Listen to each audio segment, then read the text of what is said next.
Have you ever heard of a stone that fell from paradise? It sounds like something straight out of a legend, but for millions of people around the world, this is a sacred reality. Today, we're diving into the fascinating story of the Hajar al-Aswad, also known as the Black Stone, one of the most revered relics in Islam. So, what exactly is the Hajar al-Aswad? Nestled in the eastern corner of the Kaaba, the cube-shaped building in the center of the Grand Mosque in Mecca, Saudi Arabia, the Hajar al-Aswad is a stone that holds deep spiritual significance. It's not just a stone, it's a symbol, a connection to ancient history, and a piece of heaven on earth. According to Islamic tradition, the story of the Hajar al-Aswad begins with the prophet Adam. When Adam and Eve were sent down to earth from Jannah, or paradise, the stone was brought down with them. It was a poignant reminder of the home they had lost and a beacon of hope. Imagine that, a physical remnant of paradise, a celestial object placed on our terrestrial home. It was given to Adam to be placed in the first house of worship he built on earth. Initially, this stone was said to be pure and dazzlingly white, brighter than anything on earth. Its radiance was so immense that it could illuminate vast distances. But over time, as it absorbed the sins of the countless pilgrims who touched and kissed it throughout the ages, its color changed. It turned from a brilliant white to the deep, dark black we see today. This transformation serves as a powerful metaphor for the human condition and the concept of redemption. It's a physical representation of the spiritual burden carried by humanity, yet it remains a source of immense blessings. The history of the Hajar al-Aswad is intertwined with the history of the prophets. Generations after Adam, the original Kaaba was destroyed by the Great Flood during the time of the prophet Noah. The sacred stone was lost, hidden away by the mountains of Abu Qu. It remained lost for centuries, until the time of the prophet Hazrat Ibrahim As and his son, Ishmael. As they were commanded by God to rebuild the Kaaba, they constructed the walls stone by stone, but when they reached the eastern corner, there was a gap. Hazrat Ibrahim asked Ishmael to find a special stone to mark the starting point for the tawaf, the ritual circumambulation of the Kaaba. As Ishmael searched, the angel Hazrat Gibril appeared and brought the Hajar al-Aswad from the mountain where it had been preserved. Hazrat Ibrahim, recognizing its divine origin, placed it in the corner where it remains to this day. Even during the time of the Prophet Muhammad before he received his first revelation, the stone played a pivotal role. When the Kaaba was being rebuilt after a flood, the leaders of the Quraysh tribe argued over who would have the honor of placing the Hajar al-Aswad back into its wall. The dispute became so intense that it almost led to bloodshed. But then, a wise elder suggested that the next person to enter the sanctuary would be the arbitrator.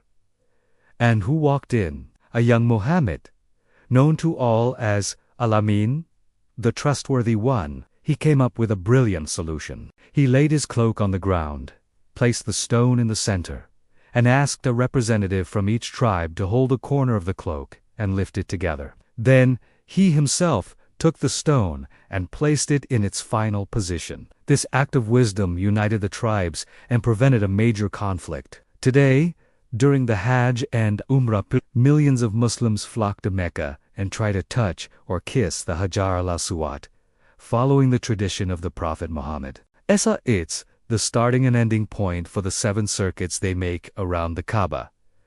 Touching the stone is not an act of worship toward the stone itself. Muslims worship God Al-Anbat.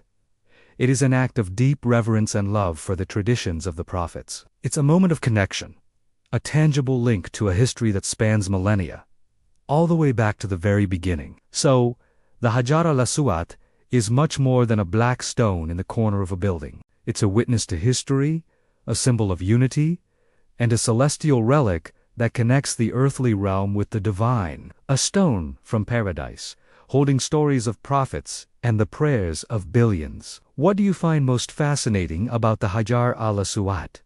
Let me know in the comments below. Thanks for watching, and if you enjoyed this journey through history, don't forget to like and subscribe for more stories like this. See you next time.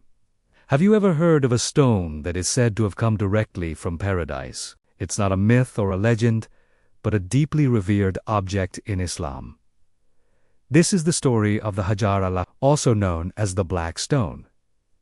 Nestled in the eastern corner of the Kaaba, the sacred building in the center of the Grand Mosque in Mecca, Saudi Arabia, the Hajar al-Aswad is a sight to behold. For centuries, millions of pilgrims have circled the Kaaba, hoping to touch or kiss this very stone.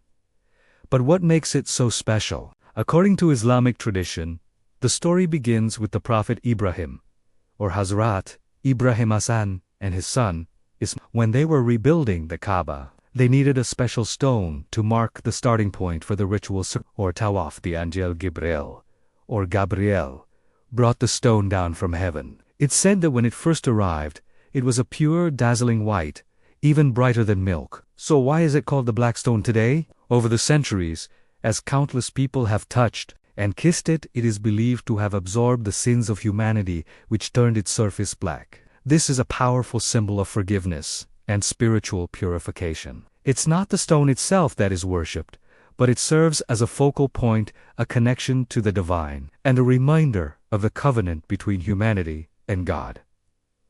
The stone has had a long and eventful history. It's not a single, solid piece anymore. Over time, it has been damaged and broken into several fragments. Today, these pieces are cemented together and held in a silver frame. When you see close-up images, you can notice the different fragments, each with its own story. During the Hajj pilgrimage, one of the most powerful moments for many is reaching the corner of the Kaaba to connect with the Hajar al-Aswad. The crowds are immense, and everyone is drawn to this single point. Following the example of the Prophet Muhammad pilgrims try to touch or kiss it. If they can't get close enough due to the crowds, they simply point towards it from a distance with their right hand and say, Allahu Akbar, meaning, God is the greatest.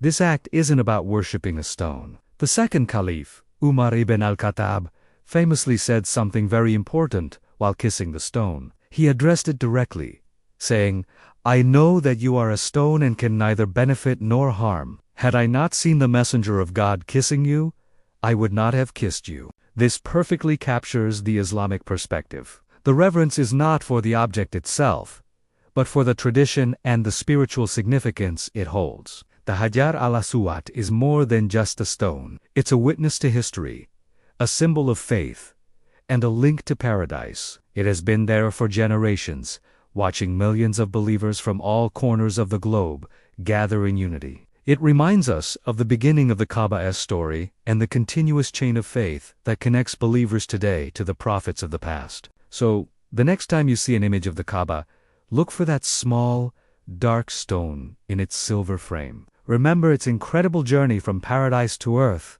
and the deep spiritual meaning it holds for over 1 billion people around the world. It's a beautiful testament to faith, history, and the enduring human quest for a connection with the divine. Thanks for watching. If you found this story fascinating, please like, share, and subscribe for more content about history and faith. See you in the next video.